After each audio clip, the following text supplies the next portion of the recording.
read a book. You may have heard of it. It's called The Book of Five Rings. The book is about battle strategy, but it's also about like controlling your mind, which is a big thing I want to talk about with this channel, and something I find really interesting personally. And one of the things he preaches pretty consistently in the book is if you can control your mind, you can really do anything you want.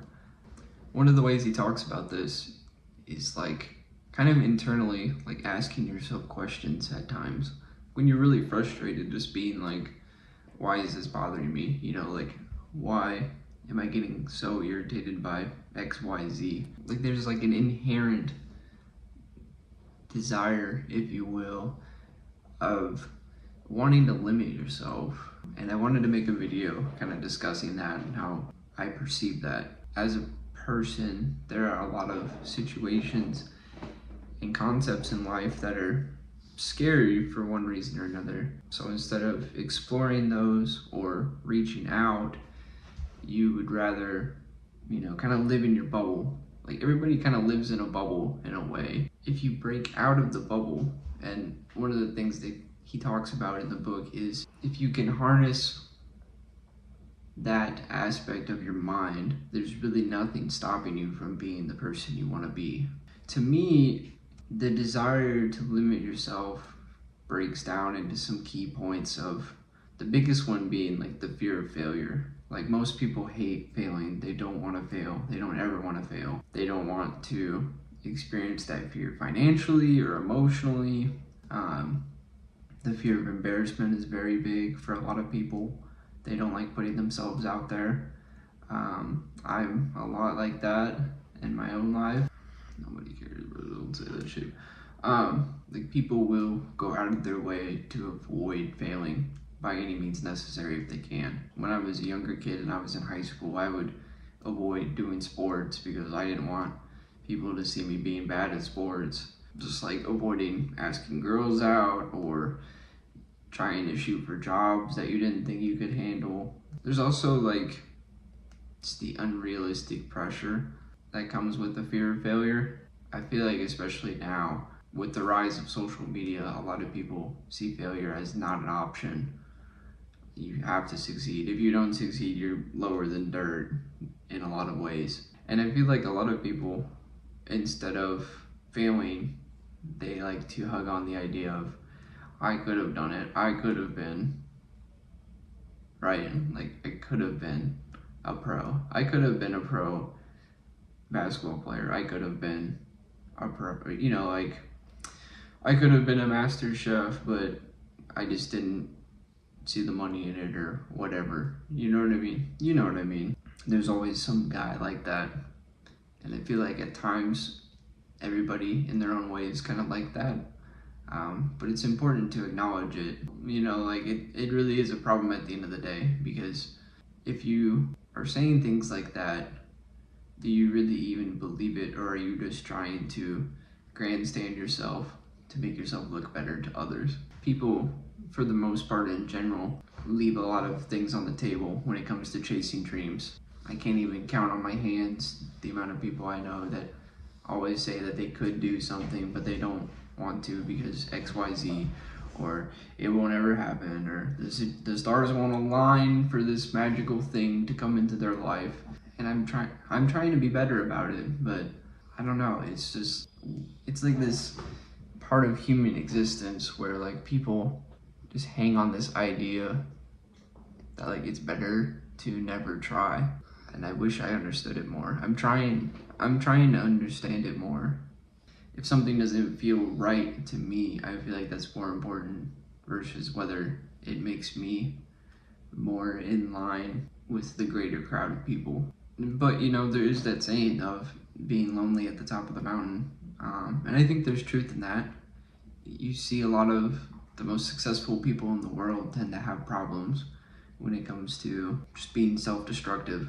It's like a double-edged sword, the amount of freedom you get relating back to having self-destructive tendencies. I feel like it's even worse now just with how self-absorbed people are, but like at the same time, people are like more distant than ever. It's almost like a I'm too good to speak to you kind of thing. But also like I want your praise. Like it's very, very strange. Like it's all like a talent show, but only one person is allowed to participate and everybody else is mud. I don't know. I feel like overload comes into play a lot, you know, feelings to limit yourself when it comes to chasing your dreams, your goals. Whether it's mental or physical, I feel like everybody in their own way kind of stacks the cards against themselves. It's really easy to like look at somebody online and buy into their facade that they make, you know.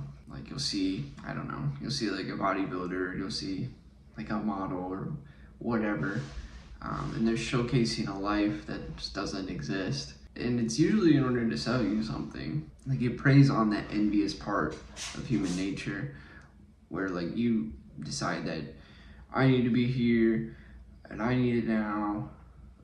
You know, I feel like social media really plays on that kind of aspect of life, even when it's like completely unrealistic. But you know, with seeing people ascend like that, even if you know they're planned, that instant popularity and gratification feeds into that desire for you to also succeed, even if you know it's completely unrealistic and artificial.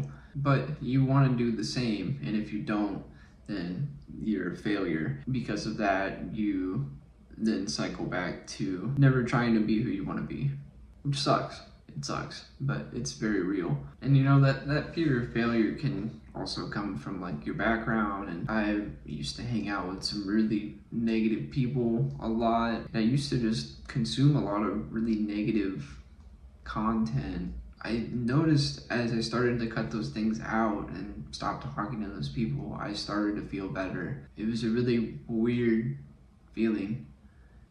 I don't know how to express it, but I know some of you might know what I mean by that. In the moment, you don't really think things like that can affect you, like other people, because you're you know, like you can't fall victim to that kind of stuff. It's like you're sitting next to a beach. Eventually you're gonna get wet if you sit too close to the shore. You know, eventually you're going to have some of that negativity rub off on you.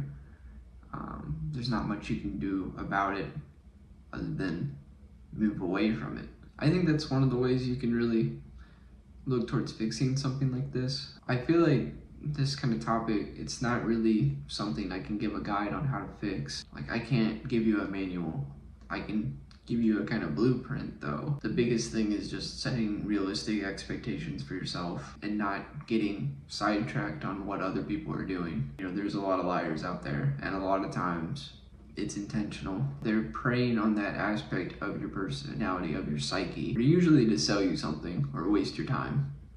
You know, sell you a course, sell you a supplement that's not going to do anything for you, sell you a book. I say that as I open this with reading a book, but to be fair, my book was by a samurai who won like 60 fights in a row. So I don't know. Like you can't expect yourself to start at the finish line. It just doesn't work that way. So you having to work for things actually benefits you in the end, because you're used to that failure, you're used to that grind, and you expect that things aren't gonna go as planned. So you plan ahead. That's kind of like the real way to succeed to me. You can't always be perfect. And the people that want to sell you that idea that you can always be perfect, you know, they're trying to manipulate you. You have to understand that. Otherwise, you know, you'll just waste time and money. Time being the more important thing. Listening to some idiot giving you therapy or something, when you could listen to some idiot on YouTube giving it to you for free. I don't know. I can't stress this enough, that you only get one life. And it doesn't feel that way when you're young, but as I've gotten older, I've started to realize that more. But there's a lot of ways to do it, and you're gonna meet a lot of people that kind of live in that zone of just tolerating, you know, bullshit just constantly. And it can be disheartening, because you'll start to think that maybe that is life, maybe that is the way to live, maybe that is the only way to really be successful, is to be miserable all the time. But I can't believe that. Philosophy teaches us that life is suffering. Western and Eastern philosophies teach this, and I want to make another video talking about that. I don't think necessarily living a life of suffering means you have to be miserable all the time, or you have to be complacent and settling for less. But I also realize too that trying to be better, it's just not easy, especially when most things in life are designed to make you upset or scared. It's just not easy. Just some thoughts I wanted to share with you. I plan on making another video here soon talking about life is suffering and what that means. Hope you enjoyed the video. I'll talk to you guys a little later on.